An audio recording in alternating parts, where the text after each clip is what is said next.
1. Hello, everybody, and welcome to another episode of Viva Los Bills. I'm your host, Will Clone, aka Buffalo Will, joined by Vinny, cousin Vinny, as always. What's up? What's up, y'all? Also, we have some guests today joining us today. Longtime buddy of mine, Kyle Lilly. He used to be on a show called Video Explosions, where he used to interview rap legends from back in the day. He still has a YouTube page, so you could check that out. What's going on, Kyle? Thanks for having me, y'all. Doing well. Excited to be on the show today. Thank you for the great intro, Will. I've known Will for about 25 years, so happy to be meeting you all and have some fun tonight. Go Bills. Fun. Also joining us, Fred Kilmartin. Fred is the founder of actually he started two Buffalo Bills fan pages, Buffalo Bills Pride and Buffalo Bills Fan Rush. Now, Fred, tell our viewers some more about yourself. Excuse me. Yeah, I've been a Bills fan since 1985. I'm actually a co-founder and a co-host for the Cold Front Report. It's a live Facebook page podcast that we do. A lot of people know who I am. If they see this going, they'll know who I am. Thanks for joining us. Thanks for having me, guys. This is awesome. I appreciate it. All right. Thank you. We always try to do is throw out the little news out there that's been going on so far as Zach Morris. He still has a sign. It seems to be an every week update for us. But one of the big things is Governor Cuomo saying that all professional sports teams can start practicing. So the Bills have the red light to start practicing, or green light. The green light up there. No. And by the way, no Jets, no Giants, because we're the real New York team. That's right. So they can't do anything. Now, going on to our show today, we were talking, Vinny, Kyle, and Fred and I, we started throwing stuff out there and saying, hey, let's talk about the upcoming, season or whatever. I'm losing my mind here. Let's talk about the O-line, quarterbacks, D-line, cornerbacks, and kickers. What are they going to do? What do we think they might do? And go on from there. So let's get this ball rolling. And we're going to start with quarterbacks. Me personally, right now we have Josh Allen as our starter. We have Matt Barkley as our second string. Then you have either Davis Webb or Jake Fromm. Personally, I don't see none of them really bumping Josh up unless Josh goes down the tubes, which I don't think. Matt Barkley, to me, is going to be one of the biggest things. Are they going to keep him for some experience, or are they going to cut him, Personally, I would say maybe keep him. He only has 1 year left on. It's a cheap deal, $2 million. If not, personally, Davis Webb most likely will get cut. I can't see him staying there. Jake Fromm might push second string. You have him for cheap for the next 4 years. But again, why get rid of Matt Barkley? Vinny, what do you think about this? Oh, man. I know Davis Webb probably be cut. I know they used him as on special teams and stuff like that, but and as receiver. But I think Matt Barkley's going to stay 1 more year. He's 35 and he's last year on his contract. So I'm pretty much agree with what you're saying with the way they're going down in line. Fred, take it away. Kyle, we'll leave you for last on this one. Yeah, my thing is, I'll tell you right now, they didn't grab Jake Fromm for nothing. And the reason why they picked this kid up, one, because he was there. Two, Brandon Beane said he was too good not to take. And another thing is that we're going to keep this kid on board, and he's going to be some draft stock down the road. But Absolutely. The way that Barkley has been playing, I don't think that he may make it here. If you get another kid that's cheap, you can't put him on a practice squad because someone's going to end up picking this kid up. And you always got to have that 1-2 punch. Back in the day, you had Kelly, you had Frank Wright, you also had Gilbert, so you kept 3. So there's a chance the Bills may keep 3 quarterbacks. I don't see Webb in the mix, to be honest with you. What do you think, Kyle? No, I agree. Keep, obviously drafted Fromm, have him there as your third QB behind Barkley, and of course Barkley behind Allen. Definitely keep Barkley. I wouldn't cut him yet. He knows the system. He's in tune with the offense. So, and he could be relied upon heavily. And if Josh Allen were to get injured, but and then probably let Davis Webb go. So definitely Allen Barkley and Fromm. So Fromm's a good Absolutely. pick. He was there. Just stick with it. Work this kid in slowly, so he can learn the system for the future. Yeah, and I agree with Fred on the positional value on the pick. I mean, he was sticking out on the draft board. Why not get him? I mean, that's a steal, in my opinion. Yeah, I mean, you think about Minnesota did the same thing. Mhm. And they had Cousins, or not Minnesota. I'm sorry, Washington. My bad. I'm sorry, Washington. When they had RG3, then they ended up picking up Cousins. Everybody questioned, why did they take Cousins? Well, look what happened. Yeah, absolutely. True. And I think it's just going to make the quarterback position more competitive. I mean, he's been competitive all the way at the highest level in college too. I mean, when he was in college, when they drafted him, he could have went a lot higher, but because of his physical limitations, he's not the big 6'5" guy. And they say he doesn't have a strong arm, but he has the smarts and the college experience, that could translate in the NFL. So I think that's going to make the whole position, the quarterback position between all three of them, very, very, very, it's going to be tough. And that's what McDermott wants. He wants everybody to push each other. So that's kind of what he's doing up in Buffalo. So I think it's going to be great for all the quarterbacks in that position. The thing with Jake Fromm coming in here, the thing that I noticed about this kid, he's very smart. In 43 games, he threw 78 touchdowns and only 18 interceptions. He's going to be what's going to help Josh develop, because he's going to be able to read the defense on the side, and he's going to be able to relay. So having this smart individual, even though he can't make all those passes like Allen can, he's still smart. He knows how to place the ball. So he is going to benefit Allen. And, everybody knows the way Allen plays. He takes an injury. Now you got somebody that is smart enough who's going to be able to come in there and run that offense for you. Absolutely. I agree. And he's a winner.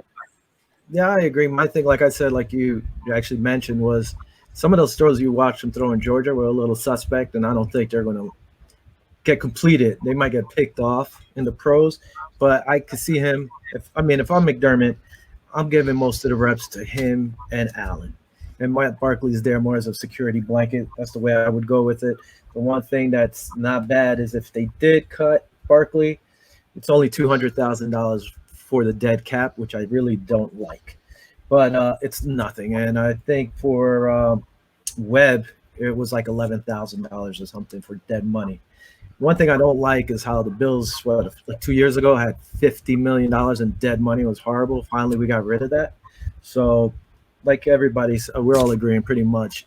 Allen, keep Barkley, and Jake Fromm. The only thing I don't like is that we're going to have three quarterbacks, and we're going to be missing a spot probably for 2 to 3 weeks with Ed Oliver gone. But that'll be further down the line, and that's another topic, I guess. So since we're all agreeing pretty much on quarterbacks here, we could go to the fun offensive line. A lot of people don't like talking about the offensive line, but I actually like talking O-line. Without the O-line, Allen's not doing anything. Nobody's running. Nobody's catching. It all starts with the offensive line, to me. Right now, depth-wise, they pretty much have the same lineup as last year with Deion Dawkins, Quentin Spann, Mitch Morse, John Feliciano, who's actually been working out. It looks like he's almost 100%, and Cody Ford on the left end. Dawkins and Ford, I believe. No, Dawkins and Feliciano are on contract years, I believe. So they're going to have to put up. I mean, honestly, Dawkins is great youth along with Cody. These guys stepped up and playing top-notch to me. The only game I didn't like was that Houston game in the fourth quarter where they were just flying through our line, which kind of drove me crazy. I think the biggest competition is going to be at right guard. If John Feliciano doesn't step up, one of these young kids might slide in there. We have a lot of depth players, so I don't know if they're really going to do it. It would have to be like a rookie or so.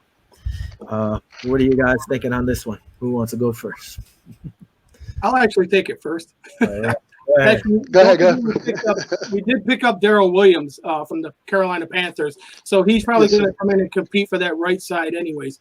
But what's nice is this is the first time in a couple, I don't know when, that we're returning all our starters on the offense. And, 2018, that was one of the things that Bean and McDermott wanted to do, was to address that offensive line. And I think they've done it. I mean, for the most part, we know Dion, they're going to take care of Dion. Probably going to get signed him before the season starts, maybe in the middle of preseason, but he's pretty much got that left side locked down. And then, what's nice is that we brought back, Spain, and which I was a big fan of Spain. I thought he did well. He only gave up 1 sack all last year. So that whole left side with Morris, that's all locked down. John Feliciani is going to come in there.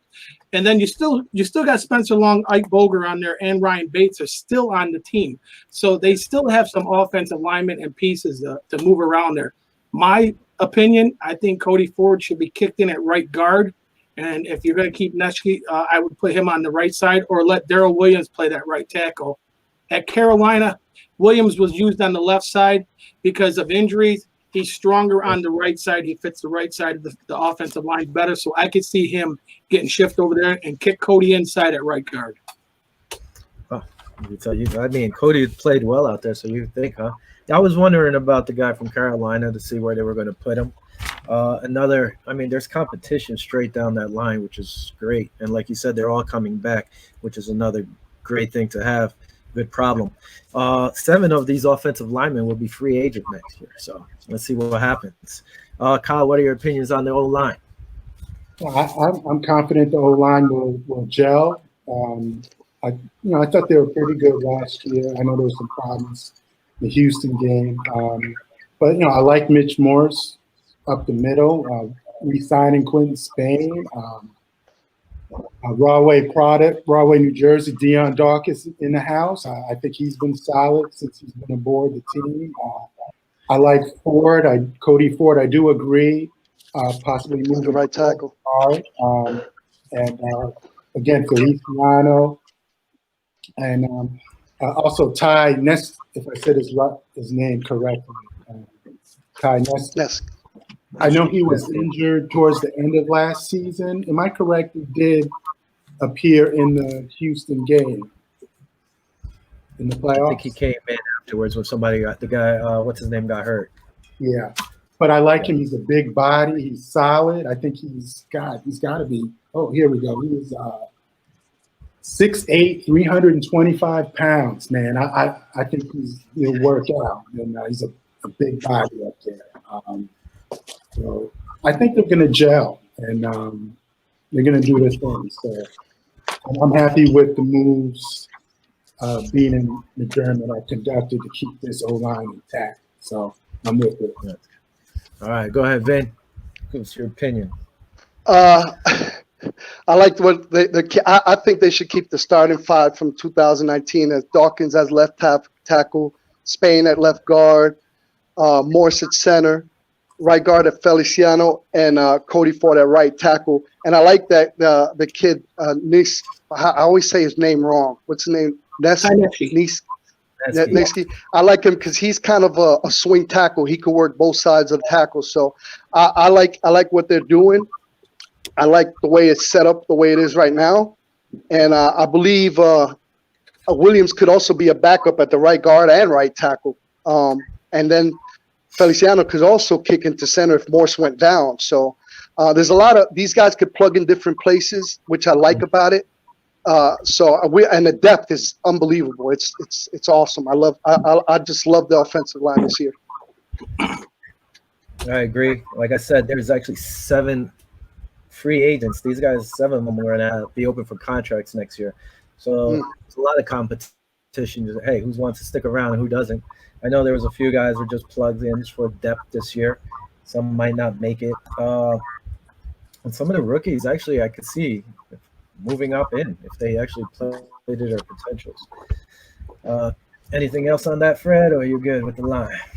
Yeah, actually, like I said, I like the fact is that Bean said that when they picked up that Daryl Williams, he wasn't playing in the right position. So I think that you're going to be surprised at what he's going to do to come in. Maybe it's going to take him a little bit. Maybe preseason they'll all gel together. It takes a little bit for an offensive line, but it's very positive to see this offensive line returning with all their starters. So that's a positive, and that's just going to help Josh Allen. If you remember right, last year we didn't really have that many issues with the offensive line. We were able to break some holes with the running backs. That Josh had some time to take a couple shots down the field. So I think the second year is really going to improve. You're going to definitely see improvement out of this offensive line. Yep, I agree. We all agree, especially with all the competition there. Makes everybody work harder. If you want to start and want to get paid next year, everybody's going to work harder. Absolutely. Now we're going to talk about our favorite players on the whole squad. Kickers. Yeah, right. Listen, on our squad, we have 1, 2, 3 kickers and a kicker who also punts. The Bills went out there and surprised me by drafting Tyler Bass. I wasn't sure about that move, but hey, the kid could kick the ball 1,000 yards, it seems. But you ended up giving, didn't they re-sign Steven this year for a 2-year deal, or was that last year? Last year, Oscar was re-signed. Last year, we have him for $3 million this year and $3 million next year. Now, with the way that some of these teams are struggling with kickers out there, I would probably say if this kid Tyler goes into camp and he's kicking the ball like he does on these tapes, try to trade Steven. Talk to Chicago or somebody out there who actually might want a kicker and save some money. That's what I would do. Then you have Kareem Vedic, who actually is a kicker/punter. Do you keep Corey for $750,000 on his last year, or do you give him the boot and let this kid kick and punt or punt? And if, God forbid, our kicker goes down, he could kick some field goals too. I always liked that. If I was a kicker, I would want to punt and kick so you're versatile. I mean, personally, I would probably keep Tyler, try to trade Steven if you could. What do you guys think? Vinny, take it away first this time. When they drafted the kicker in this draft, it's kind of a strong indication that they're trying to move on from Stephen Hauschka. He's been really good in the past, but he can handle the pressure.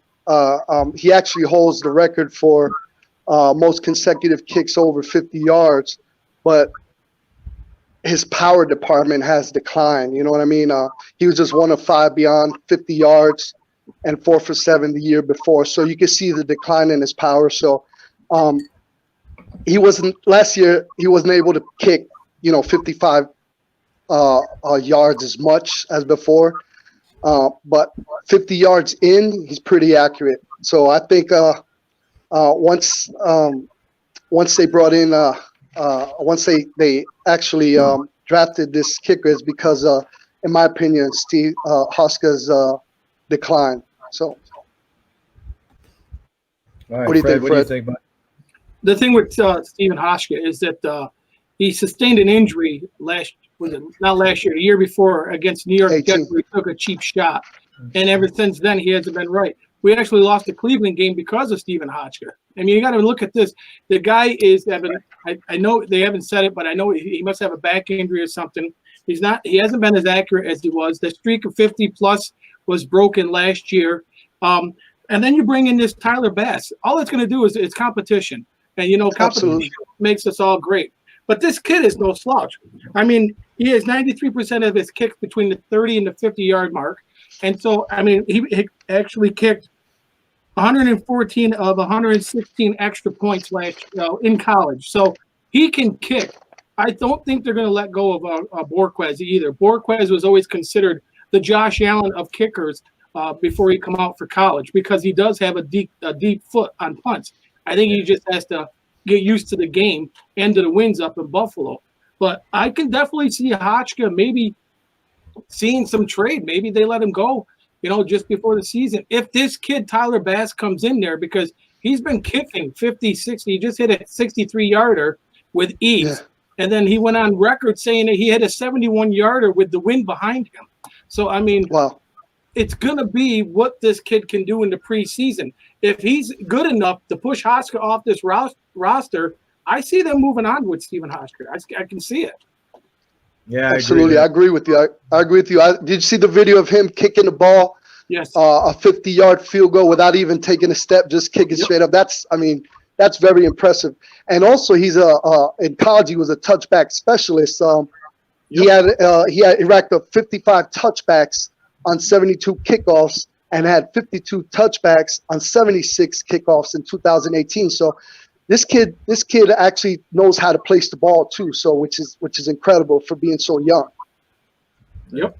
Kyle, what are you feeling on this kicker, Kyle? No, I think it's a good move. Being in McDermott, bringing in, drafting Tyler Bass. So it's, a young leg, and I'll go along to say again, he will definitely push Hoska the competition for that spot. And I mean, overall, I thought Hoska's been pretty good. I know he did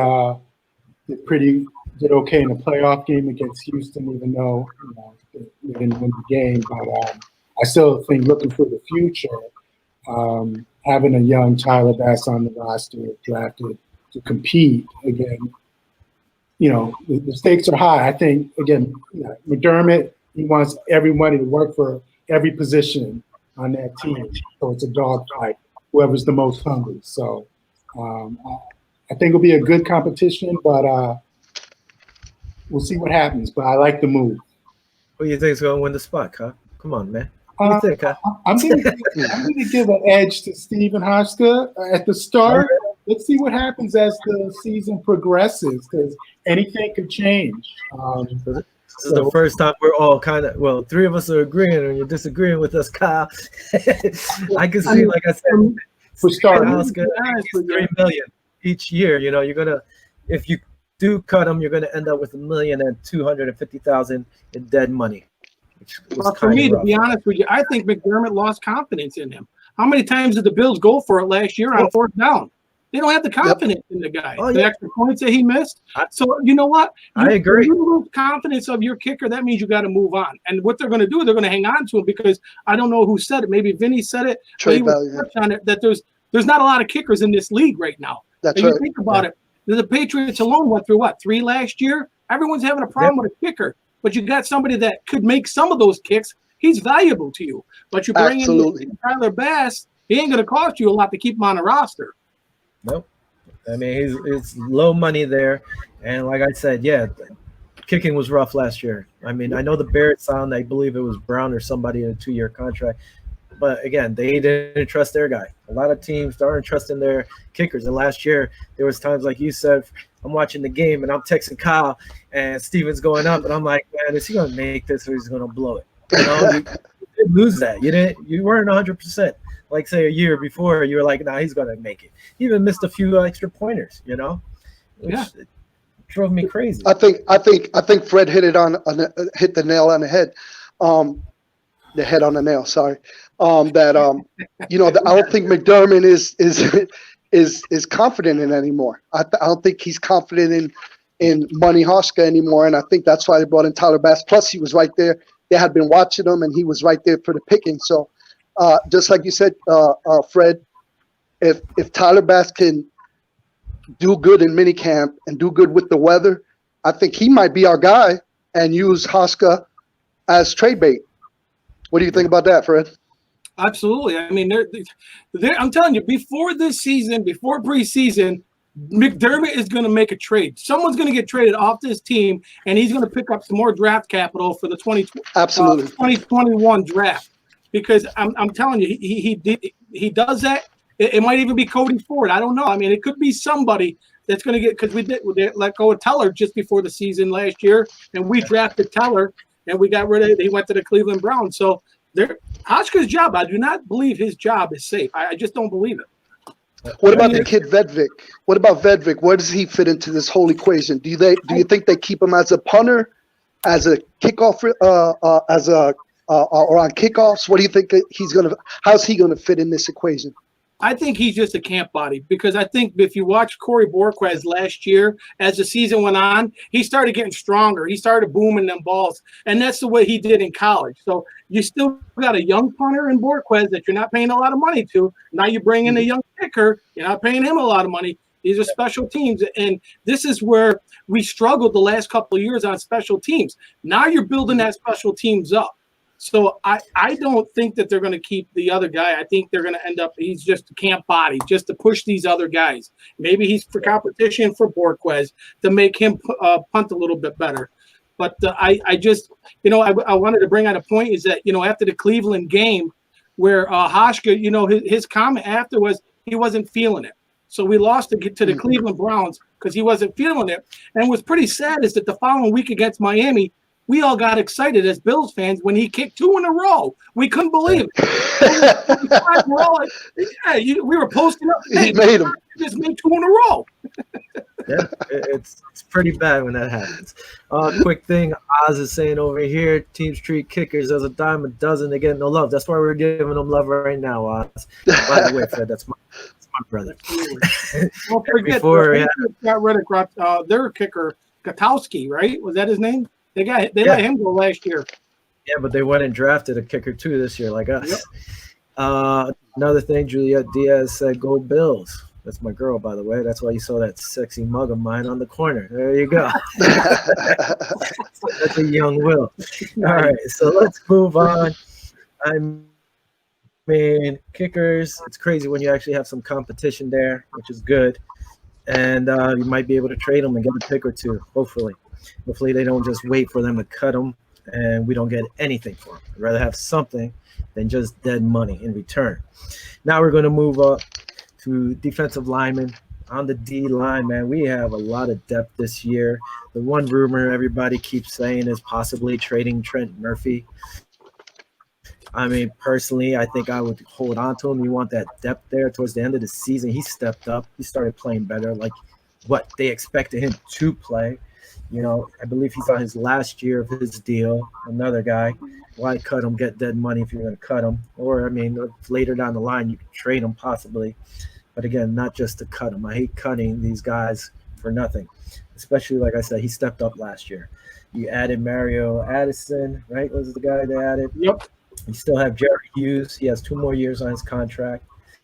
I mean, I guess we could just go down the line or just talk D-end first, then defensive tackle. The problem, again, with Ed Oliver not going to be here, who knows if it's 2 weeks or 3 weeks, how bad that's going to be.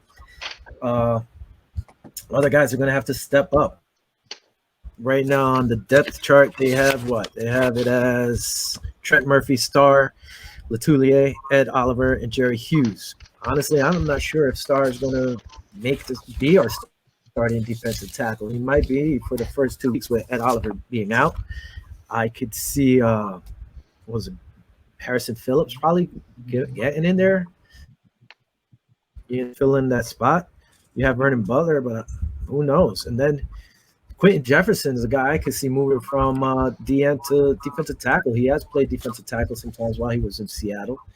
What do you guys think? Who wants to take this one? Actually, let Kyle go first because he's been going second or third. Go ahead, Kyle.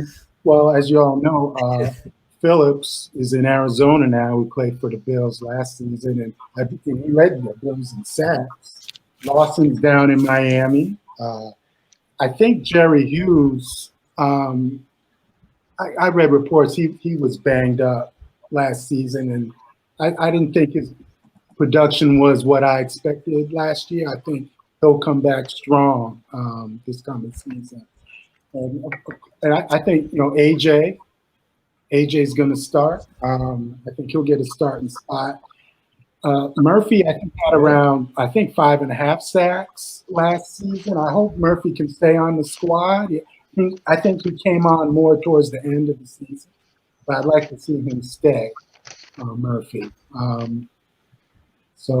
But yeah, like you said, guys going to have to step up, but I think they got some good pieces in place.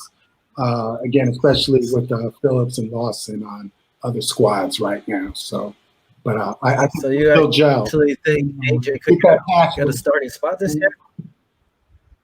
You think AJ is going to start this year? Who? Yeah, I think so. AJ. Wow. All right. Who wants to go next? What do you guys take it?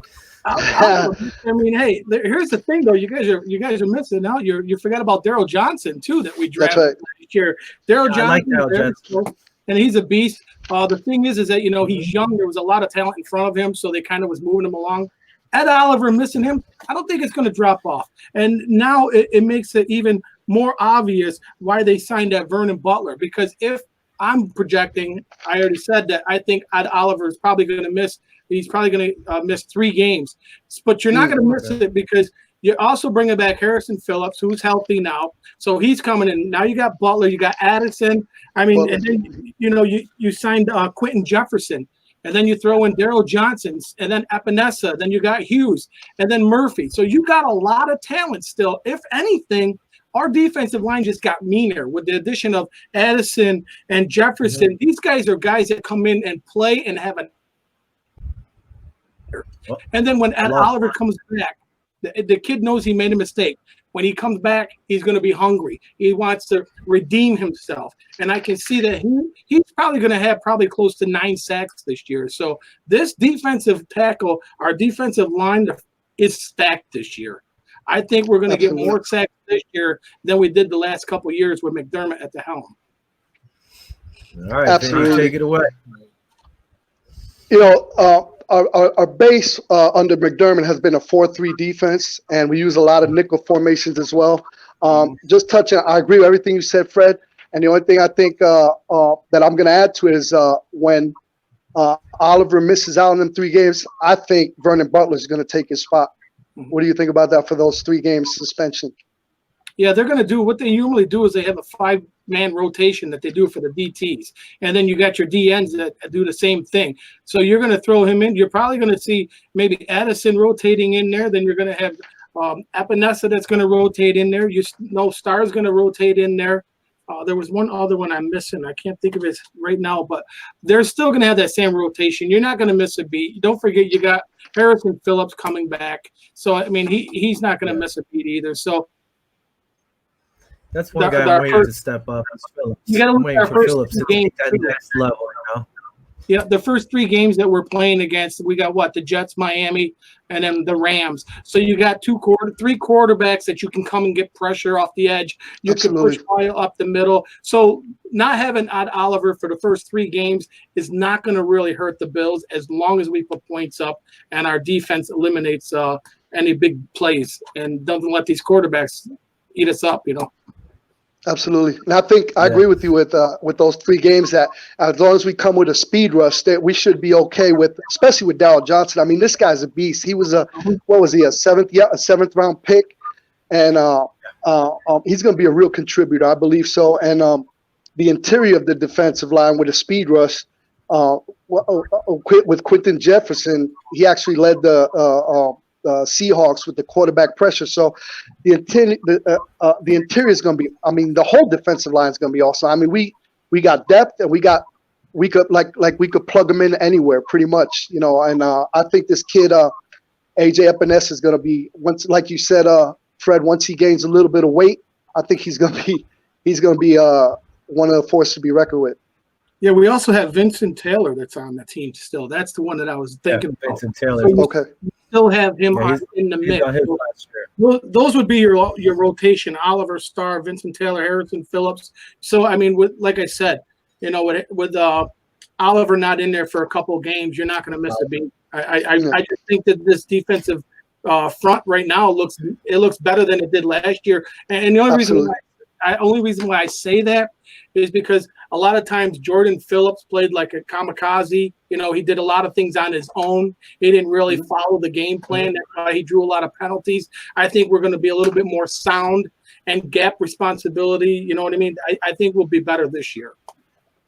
Absolutely. I agree. My thing with Ed Oliver, like you said, I don't think we're going to miss a beat on him. It's just having that open roster spot you have to keep for him, you know, when it could have been something, or he would be a body there, but he's not there. So we have a spot empty for 3 games, you know. But depth-wise, this team, we, like I said, told Vinny, and when we had our first show or second show, it's like the team really didn't need anything, you know. If the players stepped up and played like they should, we really didn't need much. I always said like the offensive line maybe in a DN to help out. But like we said, if Daryl Johnson steps up, the guy was playing great towards, like, you know, when he got in, he was a monster. He was out there. He was all over the place. So, I mean, we're all agreeing on it. But do you think they're going to trade like Trent Murphy away? I mean, I like him. Kyle likes him. Do you guys see him going bye-bye with this depth, especially with Mario Addison added on? Honestly, if I had to get, it's like a coin flip. I'm not even going to lie to you. I mean, yeah, his dead cap space would be what, 1.2 or something. He did sign a 2-year extension with the Bills, but the thing is the guy had a high motor. Even in the playoffs against Houston, he kept coming off the edge and he was moving Watson inside. So I don't know. because this is probably the first time in a long time that Trent Murphy has been healthy. And I'm not going to lie, I like the guy. I think he's got a high motor. He had a lot of injuries coming in the first year with the Bills, and now he's healthy. So you don't know what kind of player he's going to be. And then Jerry Hughes last year, I think Kyle touched on it, that he had some sort of ligament in his wrist. It wasn't really reported weekly. The Bills didn't get in trouble for it, but there was a report they were probably going to. But Jerry said that was a reason why he couldn't push off or get off the edge. So, I mean, I think as a leadership, I mean, you got Trent Murphy there to be a leader in that locker room as well with Jerry Hughes. So could the Bills move on from him? Absolutely. I don't know. The thing is that I say this all the time is that all us Bills fans, we've been Bills for years, we were always able to dictate or guess what the Bills. This staff does not let anything get out. They keep everything close sleeve. They don't let anything out. So you don't know what they're thinking. Yeah, that's good. I mean, if they did cut him, he would go for $1,750,000 of dead cap space. Right. But again, like Kyle and I say, I think we should keep him. But again, if we're going down and you're getting towards the mid-season and you could get good value for him, I could see them moving on, especially with the additions they did this season. Anything else there, Kyle, you want to say? Huh? Just to touch on the cap real quick, we have approximately $20 million left as of this year right now. And next year, we're projected to be right around $90 million again. So the Bills do have money, but they got a couple of people that needs to be signed. Deion Dawkins needs to be signed. Matt Milano needs to be signed. Tre'Davious White needs to be signed. So you got some big names that could be signed for a long term. So you can either use that as guaranteed money, or you know what I mean, or stretch it out over 5 years. So, but they will have the money. They should. Yeah, no. Looking at this line over here, there's a lot of free agents next year coming off this team. And they, like you said, Matt Milano's one of the big names. Tre'Davious White. These two guys need to be signed. I mean, definitely. Absolutely. They can't let them go. So we're off from D-line. Kyle, you got anything else on that D-line you want to say, Kyle? I see you looking at the screen, bud. Just that I'm definitely looking forward to an improvement with the signing this offseason, especially with that pass rush, because watching the Bills games last season, there were plenty of games where it seemed like the opposing quarterback just had too much time to throw the ball. And, of course, you credit his offensive line as well. But I think that Bills pass rush needed to be lifted up a little bit, and I think these signings will definitely put them in that direction going forward. They're going to be a beast coming after quarterbacks. They're going to turn it up. Absolutely. This year. I can see it. These guys know what they're doing, building this team with this culture. So, everyone's healthy. Like we mentioned a little bit last week, guys, last few seasons, the Bills have relatively been pretty healthy overall, I believe. So hopefully, from A to Z, they can collectively, no one is out for an extended period of time. But if that does happen, like Fred was saying, they can move guys around. You can plug in guys. So as a whole, the parts together, this thing's going to be nasty, I think. Yep, and I'm excited with the signing with A.J. Epinesa. I mean, have you seen him play in Iowa? His first sack was against Josh Allen himself. So how crazy is that? And but I'm really excited for this kid. I mean, he should have. I don't know why, Fred, he didn't get picked earlier. But these guys are looking at their 40 times, and we're looking for football players with football speed, football game speed, and that's what McDermott looks for. He looks for their worth ethic, and this is blue-collar guys, and that's what the Buffalo Bills are about. So I love this signing of A.J. Epinesa. I told you, Will, that we needed a good edge guy, and I'm glad we picked him up. What's funny is that if you go back and watch all the draft footage with Bean and McDermott after they brought these guys in, Bean and McDermott mentioned it right to the guys. Hey, I don't know why you fell. I don't know why you're there. Hope you're coming in. Chip on the shoulder. That's right. That's right. Hope you come in. Every guy that come on in and prove everyone wrong, including Zach Moss is coming in, and he's going to have a chip on his shoulder. Yeah, I've seen that. I forgot where I saw that, where he was asking A.J. Epinesa and Zach Moss if they had a chip in their shoulder, and they were like, absolutely. So that's a good thing. That's motivation. Buffalo embedded. That was Buffalo embedded. I had a chance to watch it. That's on their right. youth. Yep. Yep. All right, guys. So now we're going to skip from the D line. We're going to head out to the cornerback position. I mean, I like our corners. We have some depth there. Tre'Davious White, to me, is probably top 5. I would even say probably top 3 corner in the league right now. They need to re-sign him long-term deal, not let him go like Stephon Gilmore. Personally, like I said before on the show, is that I think Tre'Davious White is better than Gilmore is, especially even at this point in his career. Gilmore used to get away with a lot of holding. He used to drive me crazy sometimes. Like he'd have a great play, and they were getting a pass interference call, and it's coming back. I like him. No, I don't hate him or anything like that. I like Gilmore. I wish they would have re-signed him, but he wanted too much money. But they He wanted to can't be in let, prime time. he Yep, can't yep. let Tre'Davious White get away. To me, he's better than Gilmore right now. Now, my thing is, at the left corner, do you go again with Levi Wallace? I mean, that's who they have penciled in right now. Or do you go with Josh Norman? Personally, I think Norman, I would use him more of as a nickel, unless he beats out Levi Wallace. I like the youth we have, even when Tyron Johnson stepped up. You have Neal, you have EJ Gaines coming back. Somebody told me he doesn't believe EJ Gaines will be on the team after preseason, you know. But right now, I would say Who was that? Who was that?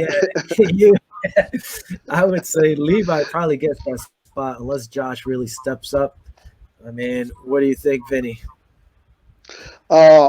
I don't know. I think it's an interesting group. The cornerbacks are an interesting group. I think we have plenty of depth and a solid mix of experience and youth. Of course, Trey White is the top dog. The battle for the other side is going to be between Wallace and Josh Norman and EJ Gaines. But EJ Gaines, if he stays healthy, might get a push, for these guys. But eventually, I think Josh Norman will be good. He's good for a zone coverage. So it's a toss between Wallace and Norman. What do you think, Fred? And the thing is that when Josh Norman had Sean McDermott as a defensive coordinator, he excelled in that system. So now he's going back into that system. But for me, I met Levi Wallace. The kid's a great kid. You got to remember, he was a walk-on at Alabama. Think about it. Yep. The kid walks on Alabama, makes it, becomes a starter. Okay? He goes undrafted, becomes a starter in Buffalo. I think this kid is talented enough that he's not going to get bumped by Josh Norman. Josh Norman is up there in age, but this kid he plays sound football. Wallace does play sound football. Don't forget, you still got Saran Neal. You got Teron Johnson. Yep. These are all guys that's right. You got these guys on that back end. So for Gaines coming in, I don't, he may not make it out like Willis said. He may not make it out in training camp.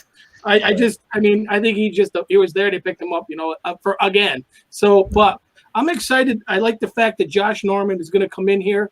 If you think about it, 3-4 years ago, you heard Josh Norman, big corner, physical corner. I think it's down a little bit. I think he's coming towards that end of the career a little bit where these young guys are going to outplay him.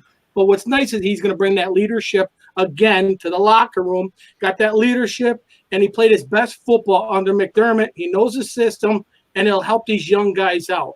But I really think that Levi Wallace is the guy that's going to play on the opposite side of Tre'Davious White. Kyle, what do you think, boss? Yeah, I'll piggyback on a little bit with that, what Fred said. I think I'd go with White and Wallace together. I thought Levi played real well last season. I believe he was out for the playoff game with that injury he had against Texas. But I liked him. I like Teron Johnson as well. I thought he played well. EJ Gaines, I know this is his third trip with Buffalo. He's been injured the last several years, so we'll see what happens with EJ. But I think he's a good player. But my heart tells me Wallace and White and Norman, again, a good locker room presence. And as Fred said, he was under McDermott before and knows McDermott's system. So I think he's still a plus, definitely, Norman. Saran Neal's a tough kid, too. I like how he plays. He hits hard. I like him. But, again, got several quality pieces here, I think, in case there is God forbid, an injury or something, we could plug someone else in to start. So again, I want to credit Bean and McDermott with these signings and drafts and just having a solid core to pick from. Yeah, Absolutely. I mean, I agree. There's a lot of youth, which is great. I mean, the problem you're also going to have next year, Levi Wallace is playing for a contract because this is his last year on his contract. Tyron Johnson has 2 more years. Saran Neal, I always thought he was a safety, but I guess they moved him over to corner now. Actually he plays nickel too. And the thing with this kid is that he played a lot of special teams. And when he come out of college, the words that they said about Saran Neal, freakish speed, and the guy is quick. He's quick, and you got to remember, Tyron Johnson plays where he just puts his body out there. He's not afraid of the contact, but he also suffers injuries here and there. That's why you got Saran Neal that could come in there. Maybe Norman can play the nickel, so now you got that veteran presence. You put Levi on the outside, you got White on the other side, and you got Norman as the nickel, and then you got Saran. But yeah, these guys, they have. Don't forget the Bills also drafted Dane Johnson out of Pittsburgh too, who's actually considered a thumper. Yeah, no, I like him. That's I was going to bring up some of the rookies. Even the kid from Appalachia State, was it Josh Thomas? I believe they have him as listed as a strong safety, though. It's another kid who could come play corner and come and lay the pop. Those guys, I mean, Ike Brown, I could see him going to the practice squad. He probably won't make it. Dane Jackson, like you said, I could see him pushing somebody out, maybe EJ Gaines. They have, again, depth everywhere, which it's a great problem to have. Tell me the last time we had this problem. I can't remember when we had that problem. But, you know, one thing about Wallace also, he actually led the team in missed tackles. So hopefully, you know, I know he had his ankle injury. I know he practiced before the playoff game but wasn't able to play. So hopefully that doesn't affect him this year. Hopefully he got through that. But like I said, he had the most missed tackles on the whole team. So hopefully he can work on that and go from there. But I see Wallace on the other side.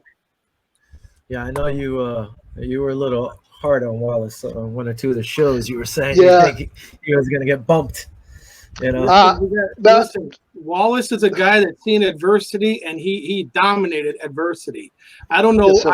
I asked him what motivates Levi Wallace. He didn't have an answer. He just loves the game of football. That's all he said. I love the game of football. And those are the kind of guys you want. You know, Absolutely. You want those guys to go in there, hit everybody, come and earn their spot and want to play and not just get paid. That's why I'm hoping Josh Norman comes in and steps it up. I mean, he's not a Josh Reed. I mean, what's his Reed who for the Baltimore Ravens, you know.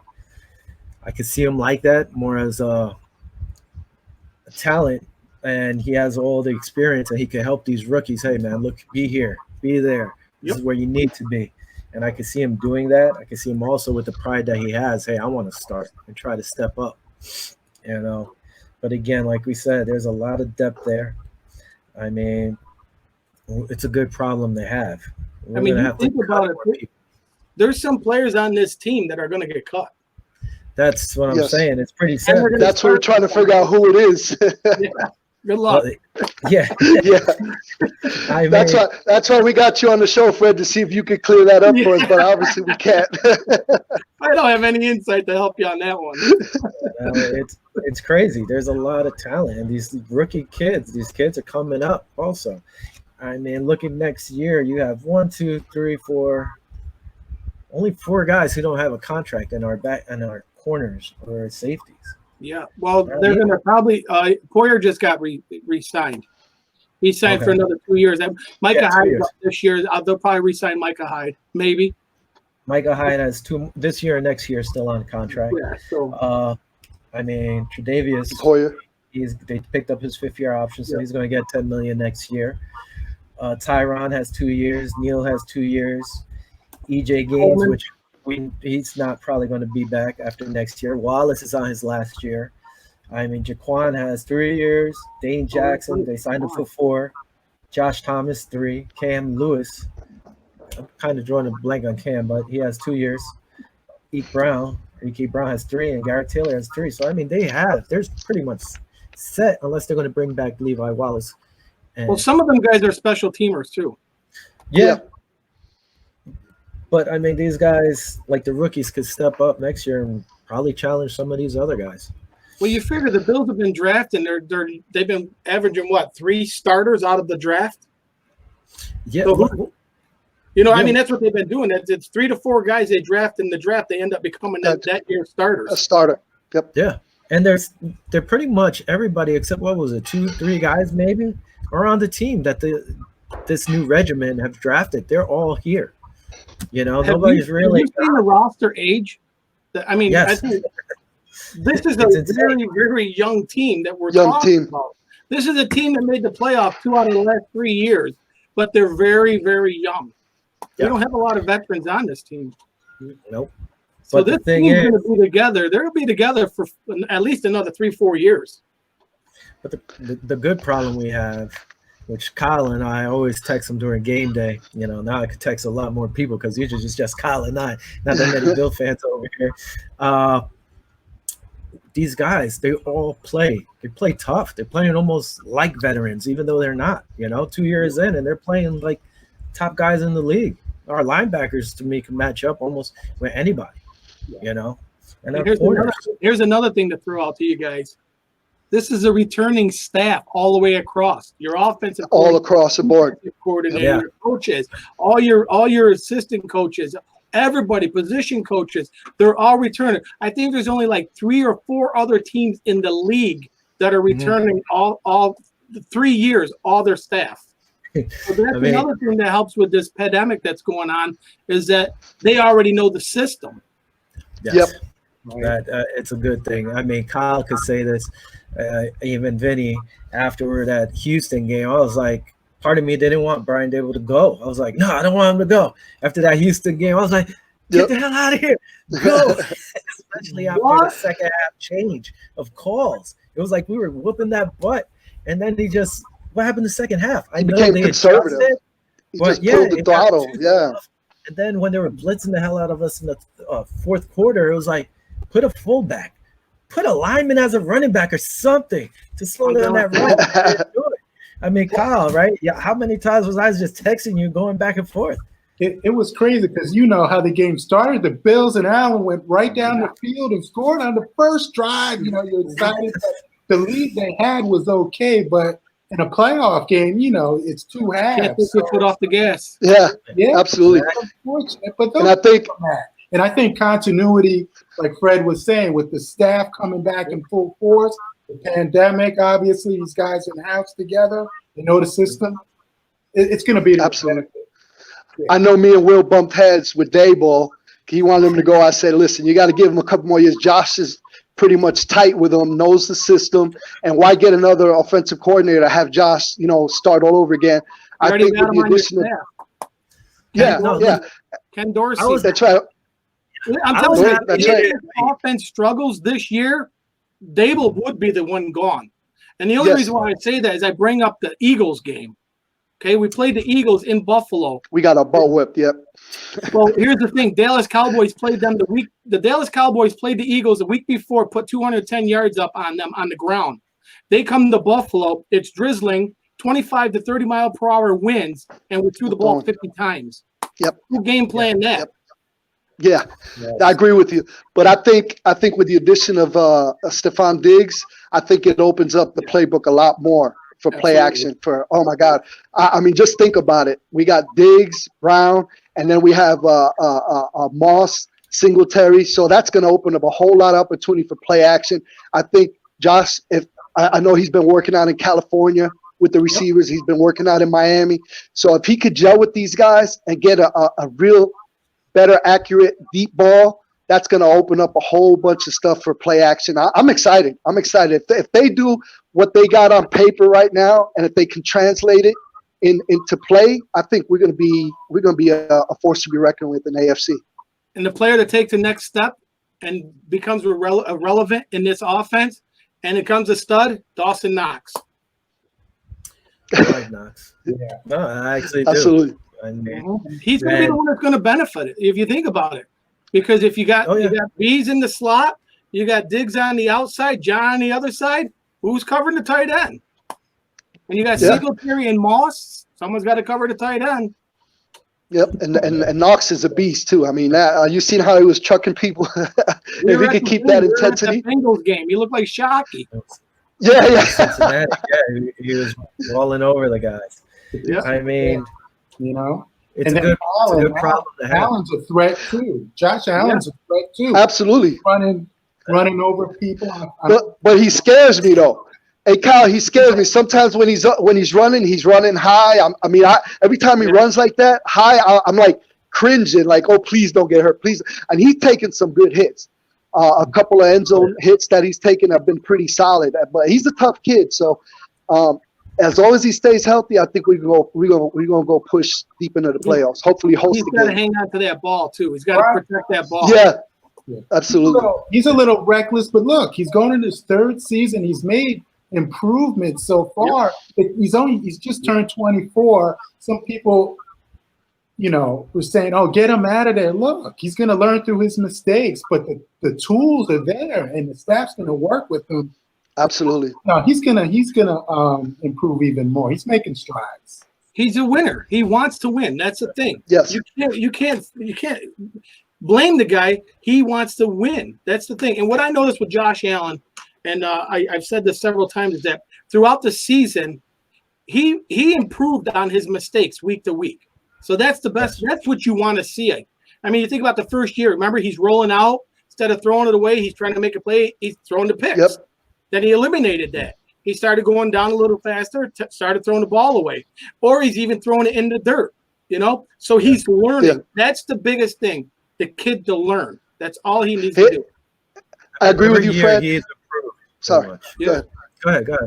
Oh, I agree with you, Fred. He's learning, but he's still making those young mistakes. I mean, look what he did in that playoff game with that lateral he was trying to do in the end zone. I mean, that's something like if it would have worked, he would have been a genius. But unfortunately, it didn't work. So it makes you question, what's going on in your head? But he's a young player, so hopefully he learns from those mistakes, like you said, and he has been learning from his mistakes. So as long as he keeps learning and improving, we're in good shape. Absolutely, and the guy can make all the throws. Kid's got a cannon. Yeah. I see. What game was it where he scored the touchdown? And he threw it in the end zone. I think he hit the press box. What game? I forgot. I think it was Miami. It was a Miami game. Yeah, he threw it in the end zone with by the tunnel, and it just went up to the press box, and some guy caught it. That's insane. It's crazy. That's he's improved every year, which is great. And another thing, I was reading that actually he was the top quarterback with the most drop passes, I think, last year. Yes. The receivers hurt his percentage, which nobody says anything really. The Bills had the most drop passes. Just him. Yep. Yeah. I think it was 35 that they had most drop passes. Well, you got to think about it. You had a young tight end in Dawson Knox, so he had probably like 6 or 7 of them. But you got to also remember that you had John Brown, right? So defenses could stack the one side of the field against the Bills because we didn't have that other threat. And then in the Houston game, the Patriots game, and the Baltimore game, we didn't have that guy. The Bills didn't have that guy. We got him now, Stephon Diggs. But we didn't have that guy. The guy that you can look to when you need a play. Throw the ball up. John Brown's not that big. He's not tall. He's what, 5'10"? He's not that big. So in respect to that, where do you think Duke Williams is going to come into play in this season, being that we picked up the kid from Yeah, we picked up a couple Isaiah Hopkins and Gabriel Davison. I mean, these guys, that Hopkins, he has a 1.1% drop ratio. Drop rate. These guys are guys that can high point the ball. They're over 6'2". Gabriel's actually listed as 6'3", 220 or 212. I'm sorry. And they're assets. Both of these guys high point the ball. That's what Josh needs. Someone to give it and put the ball up. I talked to Duke Williams, and the thing that he said, and the reason why he didn't get more playing time, he was still adjusting to the NFL speed coming out of Canada. So maybe he comes in. That's what he wants to focus on going into this year. I like Duke Williams. He's a great guy, big body guy, and he's strong with the ball. So if he can improve his game, now you got another weapon on there. I'll tell you this, in that Houston game. What's that? Oh, yeah. in that Houston game, some of those throws Allen was making to him, and Duke was catching them. Those were some nasty combinations there. If this kid gets better, I think he's on a contract year too. It's going to be nasty. Yeah. But that's a different show. All right, guys, listen, we're up on our hour here. I want to thank Kyle. I want to thank Fred. Thanks, Vinny, man. as always. Hey, Big Bobby, you back there? Come on real quick. This way I know what's going on. All right. Well, Bobby said, hey, we got 5 to 6 more minutes. All right. So let's go if you want a little longer. Usually we do an hour show and I cut it, but he said, let's go for a little longer. So now we could talk a little bit receivers, even though that would be a different show. Like he said, listen, I think Duke Williams, he's going to step up. We're looking at receivers now. I mean, is Ray going to be gone? Because to me, this kid hasn't stepped up the last few years. I mean, do you keep McKenzie, even though he signed for a year? I think our oldest receiver on the team is Andre Roberts, so he's probably going to be gone, and make room for these 2 young kids and probably bring back. Bottom line, Fred, who you think is on the chopping block in terms of receivers? McKenzie. Because the reason why McKenzie is he does those jet sweeps for us, you won't have to. You got Stephon Diggs that can do them. Don't forget, you also got Nick Easley that we set on the practice squad too. So you got Ray, you got Nick Easley, you got Duke Williams, you got McKenzie, you got Bees, and you got Brown, and now you got Stephon Diggs. How many are you going to keep? It's ridiculous. And Roberts is actually a kickoff return specialist. Returner, yes, sir. Yep. Yeah, but I mean, are you going to keep him just for that spot? That drives me crazy. If you have a kickoff, I was just going to say he needs that. to catch too. He needs to catch. Kyle, who are you going to cut for your receiver squad, Kyle? Actually, I was going to ask about Andre Roberts. He's the kickoff specialist. So if it weren't him for some reason, who else could compete? As long as they don't put Micah Hyde on the punt returns, I don't care. No. They had Micah Hyde before they got Roberts. I was like cringing every time they punted and Micah Hyde's back there. I started saying a guy who could do it actually might be Tywan Jones. They brought him in for the kickoff. I believe Tywan also does punts, and being that he has some good returns against us in that game against Houston, that was a reason they ended up doing it. So I mean, we bought the poison that got us. We signed the poison that got us. Yeah, and so I could see that being one of the guys getting booted. And like you said, Foster, guys. What about Foster? What do you think? I think Foster might be gone too. Robert Foster could be the bubble guy. Yeah, absolutely. I mean, if these 2 young kids come in and play like they should, they're taking 2 guys' spots. I'm sorry. Yeah. And I mean, if you go back and right now look at some of this footage or hear Gabriel Davis talk right now, he's not coming in to be a bench player. He's coming in to work hard and he wants to start. He wants to be out there. He was working out on his route running, which looked actually sharp, because that was one thing. If you watched his football games in college, he was just pretty much doing flies and posts. That was it. He wasn't running any other routes, But him, man, Isaiah Hopkins, I mean, that he's a beast too. This kid can catch. He's got big hands. Both these receivers have big hands. They have over 9.5-inch hands. They got big hands, and they've already been out working with Josh Allen, so that's a good thing too. They're going to have a really good problem. That's if this team plays to their talent, there's no reason. Did you pick your record this year, Fred? 11-5. 11-5. Kyle, what did you have? 11-5, and I took them 10-6 last season. So I said the worst could be 10-6 to me, but I could see them going 12-4. I know it's a little out there, but 12-4 was my thing. If they play the way. I haven't moved into Miami once. Did you? The only team in the East that worries me is actually the Jets. I think they made the moves they needed to make, and it's that they always play us tough. Last year we beat them by 1 point, I think, one game. And then they got Adam Gase over there. Huh? They got Adam Gase over there, though. So yeah. I agree. I think they beat the second game. We had pretty much our second string in, so it's kind of hard to gauge. You know what I mean from that second game. If the first game was by 1 point, Mosley doesn't get hurt. That's a different game. We lost. That was it, and we should have. That was another game.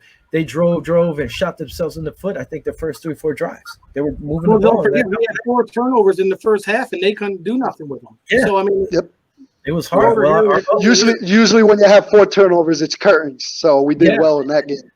Yep. All right, guys. I I think this is it now, right, Bobby? Bobby, you hop on. I guess we'll start signing off. Let me know, Bob, if we have anything to report for our brothers or sister shows, or whatever you want to call them. We got anything happening? So hold on 1 second. Right after about 9 o'clock, we're starting with Beyond the Buzzer Sports with Danny and Kyle. We'll be following you guys right after your live broadcast. We're going to go straight through to the second live broadcast. And then after that, we have a rewind of the K&K Sports Show. They had Alan Hahn from ESPN last night on the show, which is pretty cool. Oh, nice. That'll air right after the buzzer around 10:15. Cool. Any comments we missed or anything good, Bob? Hold on. There's one here. Hold on. Uh-oh. It's an attaboy. Hey, Fred, appreciate you coming on, man. Sure. Yeah, thanks guys for having me. I Fred. appreciate it. You guys do a great show. Thanks for having me. I really appreciate it. Thank you. Thanks for hopping on, Kyle. Thanks for joining Thanks, us. Kyle. Kyle's usually on the bottom scroll, popping in there every time. You know? I appreciate it. Good to meet you, Fred, and a lot of input. And I've certainly learned a few things from y'all tonight. And, Yeah, add me, join my groups. Yeah, follow us, Cold Front Report. If you guys get a chance, follow us. Go check us our content. We have a lot of content, a lot of Bills updates, a lot of Bills news. We post daily. Anything that's posted from the Buffalo Bills, we're the first ones to put it out on Facebook, Twitter, Instagram. Go ahead, follow us. We appreciate it. Nice. I'm gonna have to follow you on that one because I'm in your group, but not. I'm already following you. I've already been following you. Oh, All right, guys. Thanks to everyone. Thanks all three of you. Bobby, as always, thank you. yeah, Bobby, This is thank another you, sir. thank you, Bobby. Thank you very much. You guys are welcome anytime. And Fred, do you ever have some programming for us? You know, we're a growing sports network, and I would love to have more Bills talk on the Absolutely. Yeah, hey, I'm down. I'll share your content. You got my groups now. Share it in my groups, and yeah, you guys ever need any advice or want a guest to come on? Hey, I like to just talk Bills football. Oh, we appreciate you Sounds coming good. on, We'll man. be back Thank you. on. We'll have you back on. As always, thanks everybody. We'll see you next Thursday, 7:30. Peace out. Go Buffalo. All right. Peace out. Take care, brother.